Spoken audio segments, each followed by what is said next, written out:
Thank you. So I'm going to talk. I'm going to do some new things, but since we last. So when I was there, I was speaking about this, which was the work I was doing in New York, which was about using technology to change the way the museum worked. Let me just see if this is going to work. Oh yeah, okay. And so some learnings from that experience were these. So what happened at Cooper Hewitt, which was using technology to change the museum, was we brought a device. We created a new device that changed the way people visited the museum. We created this pen. But when people visit museums, they come with their own impressions beforehand. So if you want to change the way people visit museums, you need to provide a new thing for them. Secondly, at the end of the day, people don't come to museums for these technology experiences. But if you want to do technology within museums, technology needs to get out of the way of the social experience of kind of the museum. And finally, at the end of the day, this is organisational change. Changing of museums means organisational change. This is hard, it never finishes, and it's about skill development and literacy. Digital literacy, media literacy, new forms of skills. And of course, gifts. So this became the mascot for my team's work in New York. Digital transformation is effectively about people. Organisational change, technology change, cultural change.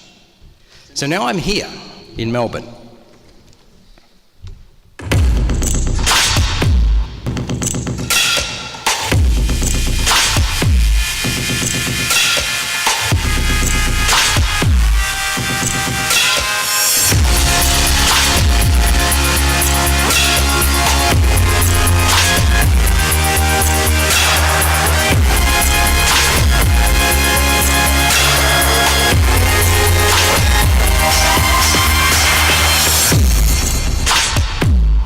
So we are the National Museum of Film, TV, Video Games, Digital Culture and Art. And so in a museum like this, perhaps you wouldn't think that digital literacy and technology and technological change would be so foreign. But of course it is. It still needs those same factors of developing literacies, because literacy doesn't stop.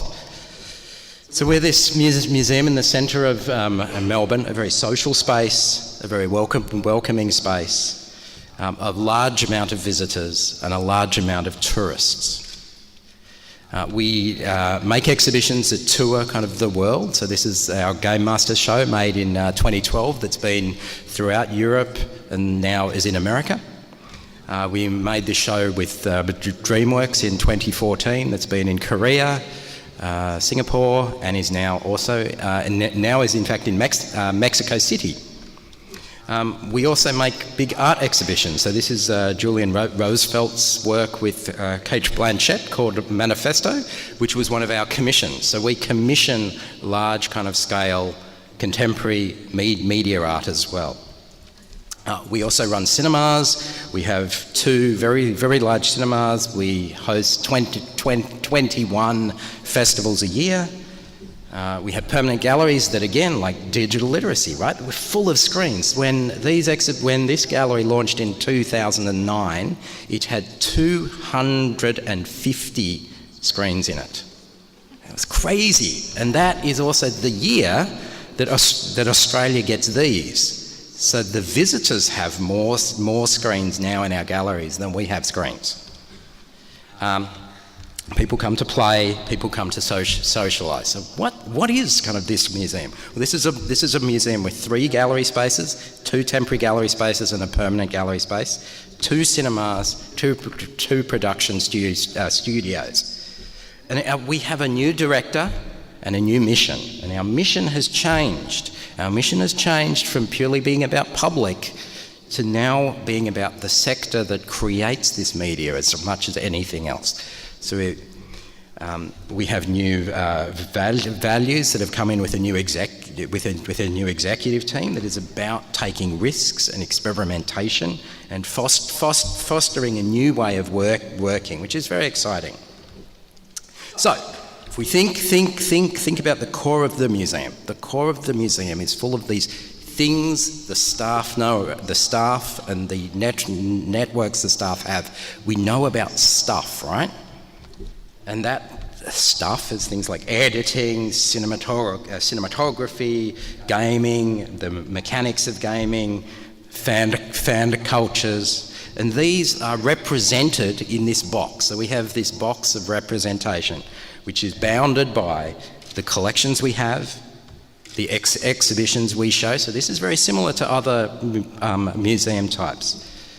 The programs we present, and the films we screen. So that is sort of the box the museum is. And now we try to grow that box, right? So we grow that box through these very traditional ways. Community partnerships, curatorial research, the education partnerships we do, the programming relationships we have. This is Museum 101. We all do this, right? Yeah? But the new thing we have now is we collaborate with others globally. We also collaborate with the sector that makes things. So the film world, the video gaming world, the commercial world. So that's sort of what I'm going to talk about now. It's this key audience shift. The audience the museum focuses on has moved from being about public tourism and the education sector to now add the commercial sector to a core part of its audience and its mission and brief. So this requires new skills, new ways of working, new spaces and new systems, and it's these four things together that change kind of the museum. So we're collapsing the borders between art and artists, the commercial world, the tech sector, startup world, and kind of the museum itself. And it's the collapsing of borders that is incredibly important here. So one small problem. When I kind of started, so I've been there now a year and a half. My director, Katrina Sedgwick, has been there for 2 years. When I started, we were in this building, right? The museum staff worked in a building with 3 floors, 3 kitchens, and the lease was expiring on our staff space. So we have to move, right? The museum doesn't move. The museum galleries are in the same kind of place, but the staff work in another building. Lease is up. So 80 staff, 3 kitchens, 3 floors, 3 different work cultures. Now think about the kitchen. The kitchen is important because you have your lunch there. You meet your other staff. When you have 3 kitchens, you have 3 different levels of staff. And the staff worked in little boxes, partitions with walls about this high. So I couldn't see my colleagues across from me. So we moved into a new space. We rented a new office space that was much bigger than we required for our staff. So this is what X is. 1 kitchen, 1 work culture, 1 floor, 0 partitions, and only 3 office rooms. The CEO, the CFO, the HR manager. Everything else, no offices.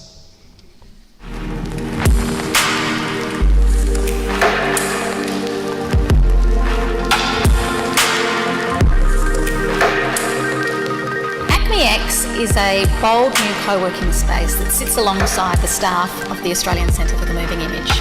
When you join ACMI-X, you're going to be part of a community from filmmakers to games developers to app developers to people working with virtual reality. It's about having a daily conversation with the creative industries whose work we celebrate at its end. We want to be part of the journey. We're going to run an industry events program so that experts from right across these industries can talk about things that they've learnt, ways of working, opportunities, challenges. Most importantly, ACMI-X is about making connections between ideas and industry and building community that really is going to support the growth of the creative industries in our state.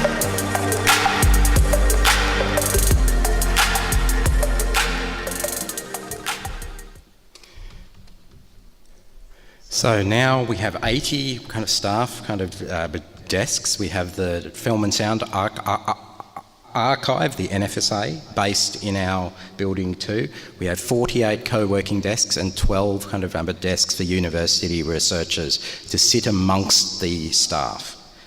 So these are some of the companies, ranging from YouTube multi-channel networks, VR companies, video game makers, sitting amongst the curators, amongst the education staff. Open to plan design, by design, it's a porous space. Ideas flow between the commercial and the curatorial, between the education and the marketing. It's a soft space, it's a casual space, and it's important that the design of the space reflects the ways we want to work. So open to plan, low partitions, you can see that people can see each other across desks. Casual meeting spaces, this is my desk actually is on the other side of that wall, so I can hear the things that people talk about there, which is really great for idea sharing, right? So, staff have changed the way they work. Staff hear about new ways of working by observing the way commercial practitioners work. Staff are walking past a video game developer using a piece of software and they go, hey, what is that? Can I also use that? It's that knowledge sharing that is incredibly critical. We have a very large kitchen space with a coffee machine, right? So this is in the morning, people just chatting about things across teams and across across departments. This turns into a luncheon space where we all hang out and sit. And at night, if we have events, it can switch to an events mode. So this is in the offices of the museum. This isn't in the museum itself. This is in the offices. So this has also begged the question, we have office spaces, open to plan office spaces. What about open to plan systems for working and communication? So we've brought in new systems, Trello and Slack, where all of the staff can see what each other's doing. So we're using systems where all of the staff can see visitor feedback from our galleries directly. They can see the sales we're making in our shop in real time as all those sales occur. People can see the things the design and marketing team are working on in real time as well. So transparency, a radical transparency about our work practices. So it isn't just that I can sit in the office and see what someone's working on. I can actually see their work going on too. This has allowed us to begin to commission new types of things for our galleries and exhibits. So one of these is this. So this is a work that was commissioned by Google as a theatre work. So I'll just play a little bit of this. How could it be gone? Never stand still. Not where it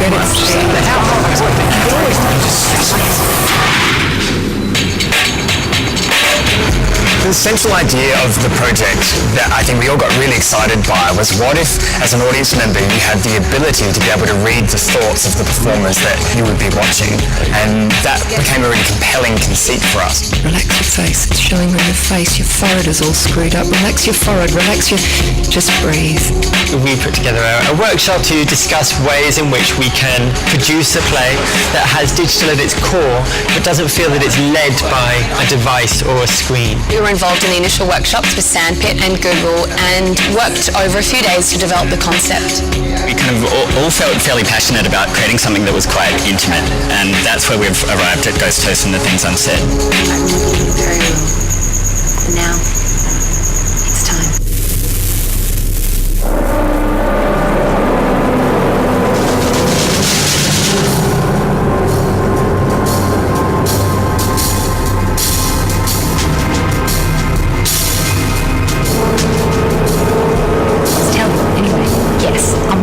Once he's sat down, once he's had his tea. Should get that on. Is there enough milk? Oh, darn, I forgot toast. Watch out. All right, settle down, Morty, settle down. Morty, Jane. Ring? What are you... Oh my goodness, where is my ring? Where's my ring? I don't know. I just took it off to do the dishes. Oh my God, it's gone. As an audience member, you're a ghost. So you wear this sheet and you are looking back on the life of the characters of Steve and Maud at 3 points in time in their relationship. We created a number of prototypes using the gyroscope and the accelerometer and trying to get that down to a really narrow focus while playing synced audio tracks simultaneously. It's very important that the technology is not more visible than the play. So we hide the phone behind them. So as they move around, so the phone moves around, and that means that you tune in to the character that you're looking at that moment. From the get-go, it was very much about learning how to have a voice inside your head. And then I guess it's sort of almost like choreographing a dance after that.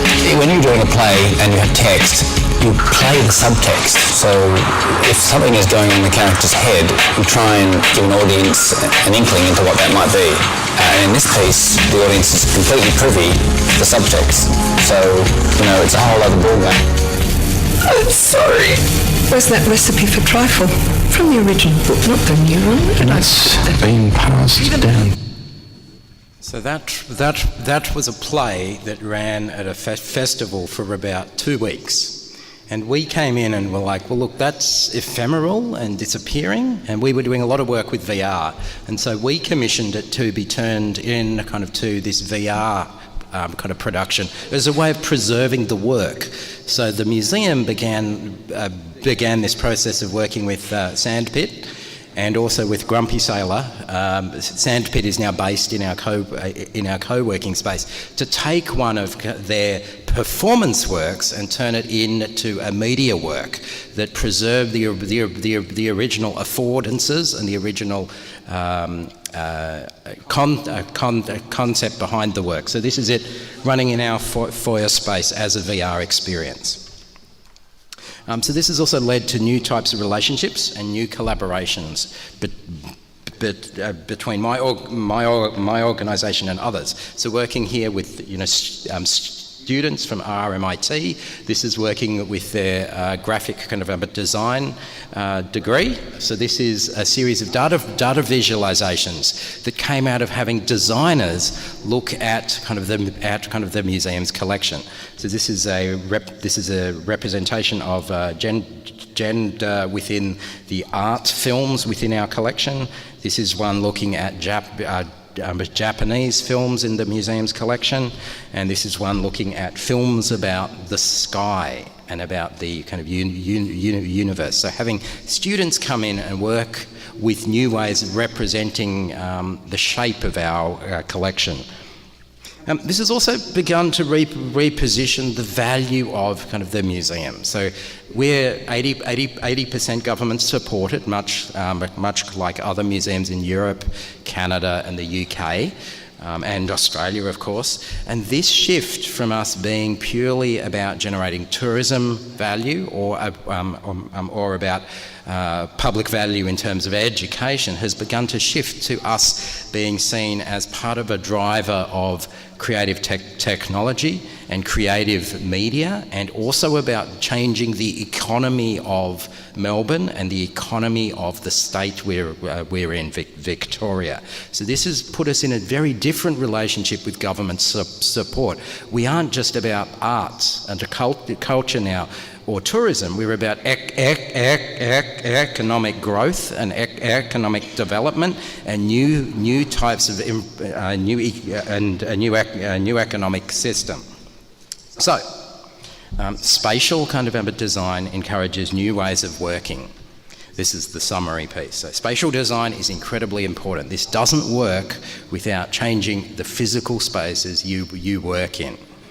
New types of collaboration, new positioning around brand and identity, which leads to new forms of government support and new commercial collaborations, and this new kind of sort of relationship with government. So next, We're launching a formal accelerator program. So a lot of the companies which are in our co-working space have found that they are lacking particular business skills. So we're now launching a formal accelerator, business accelerator for them, which will take their business and their ideas, and this is for artists as well, and work with VC support and work also with business schools to develop their commercial skills and practice. More collaborations, more commissions. We have a whole series of new commissions going on. We have a film and art commission. We've also just kind of launched a mixed reality commission for visual artists. And we're bringing the things that get made in our co-working space and in our accelerator program in kind of to the physical galleries of kind of the museum. So this bridge again is bringing this in front of the public. We've also just received the first amount of money to now redesign the physical museum as well. So the new museum that will launch in 2020 or 2019 will bring to our physical building and our permanent gallery spaces the accelerator and the co-working space. So thanks a lot.